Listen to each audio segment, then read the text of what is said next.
पर भगवान की प्रसन्नता इसमें नहीं है। गोस्वामी तुलसीदास जी से पूछा कि अगर हमारे प्राणनाथ, हमारे आराध्य भगवान श्री सिया राम जी को पाना है तो कैसे पाएंगे? पैसे से ना, प्रतिष्ठा से ना, पद से ना, फिर किससे, कैसे मिलेंगे राम जी?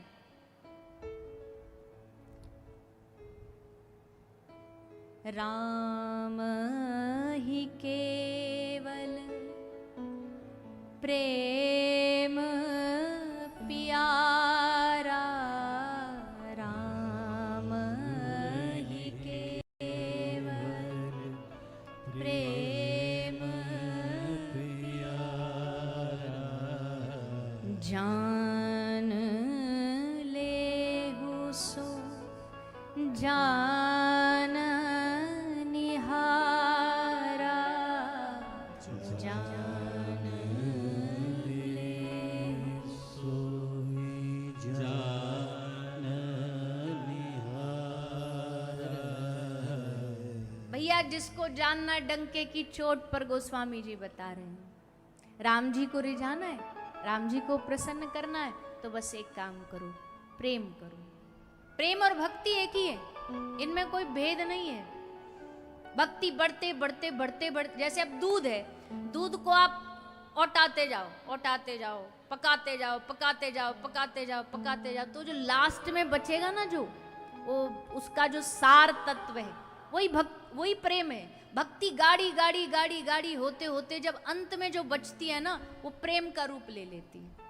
फिर भक्ति प्रेम में परिणित हो जाती है और प्रेम से भी आगे बढ़ता है। हमारे चैतन्य परंपरा में तो कहते प्रेम से भी आगे 8 और स्टेप हैं, जो अंत में आता भाव और अंत में आता महाभाव।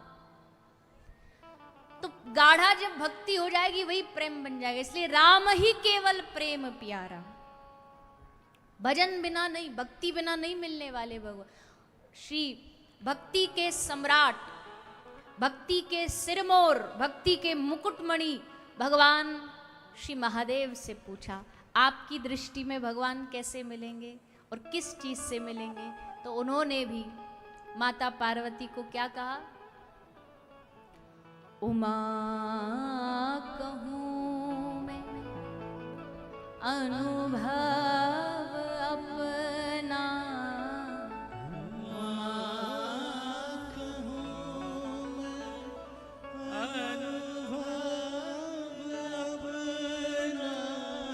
सत हरि भजन,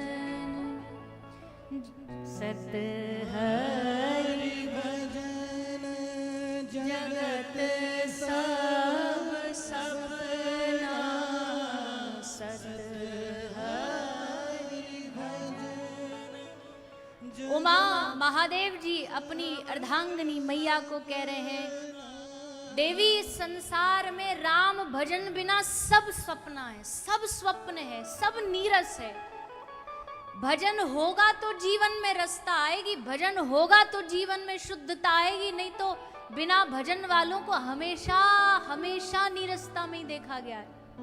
चाहे आप कितने भी बड़े से बड़े राजे महाराजे को देख लो, भजन नहीं होगा ना जीवन में, दुखी ही मिलेगा, परेशान मिलेगा, उदास मिलेगा। और भगवान का भक्त जो होता है ना, प्रेमी जो होता है, वो फकीरी में भी जिएगा। आप कभी सोच के देखो, ये जो साधु बाबा जी होते हैं, ये जो मौज में मस्ती में फकीरी में जीते, इनके पास कुछ आगे का भविष्य नहीं, कुछ इनके पास संग्रह नहीं, पर कितना मौज में जीते। इनकी मस्ती देखो आप, बड़े बड़े राजाधिराज इनकी मस्ती देख के ललचा जाएं कि आहा काश ऐसी मस्ती हमें मिल जाती। एक फकीर की झोपड़ी में आग लग गई तो गांव वाला भगा भगा आया, बाबा बाबा बाबा झोपड़ी में आग लग गई। बाबा मस्ती में एकदम सोए हुए थे, बोले बाबा झोपड़ी में आग लग गई। बाबा बोले मुझे क्या? बोले बाबा तेरी झोपड़ी में आग लग गई। तो बोले फिर तुझे क्या, तू आराम से घर जा, सो, क्यों हमारे दिमाग को खा रहा है? ये होती है फकीरी, ये होती है मस्ती।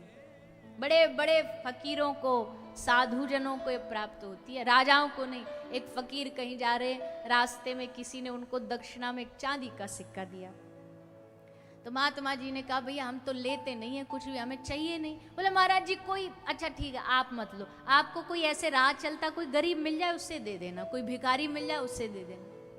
बोला ठीक, ये ठीक है। तो महात्मा जी वो चांदी का सिक्का लेके ढूंढते जा रहे हैं, कोई रास्ता में गरीब मिल जाए। खूब मंदिर में भिखारी मिले दरवाजे के बाहर, साथ वाले कहते बाबा ये है ना भिखारी, इसे दे दो। बोले ना, जिस दिन असली भिखारी मिलेगा उस दिन उसको दूंगा, किसी को नहीं देते। सबको ऐसे ही टालते टालते एक दिन जंगल से जा रहे थे।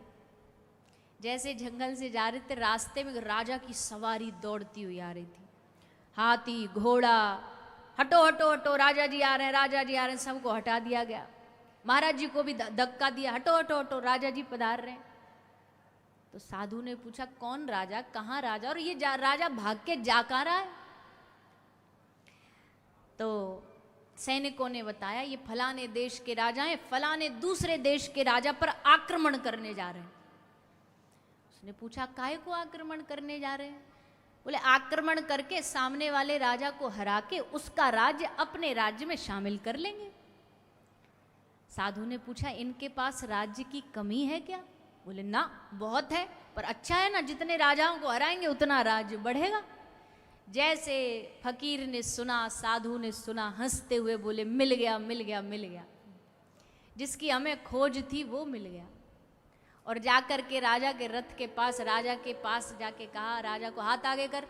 राजा ने साधु देखा तो हाथ आगे किया, आगे किया तो एक सिक्का निकाल के वही चांदी का हाथ में रख दिया। बोले क्यों। बोले हमने दुनिया में गरीब बहुत देखे पर तुझ जैसा गरीब नहीं देखा, जिसके पास इतना कुछ है फिर भी मरा जा रहा है, इससे बड़ा गरीब इस दुनिया में कौन होगा।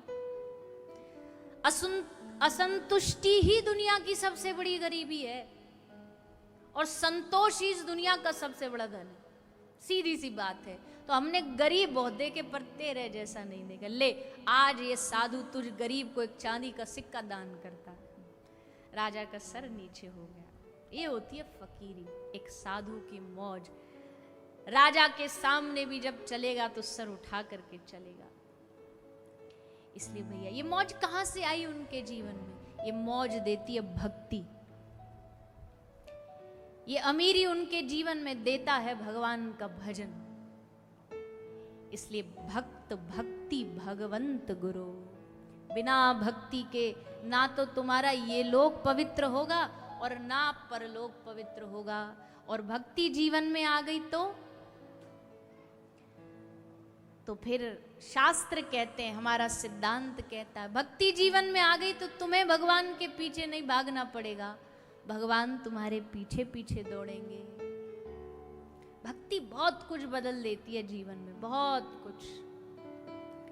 हृदय की शुद्धि भक्ति से होती है, बाकी तो कौन शुद्ध करेगा हृदय को। हमारे ब्रज के महाराज जी एक भक्ति देवी पर बड़ा सुंदर दृष्टांत देते हैं। सब ध्यान से सुनो, इधर देखो, व्यासपीठ की ओर देखो, वहां जो आ रहा है जा रहा है उनको करने दो अपना काम, आप इधर देखो। तो एक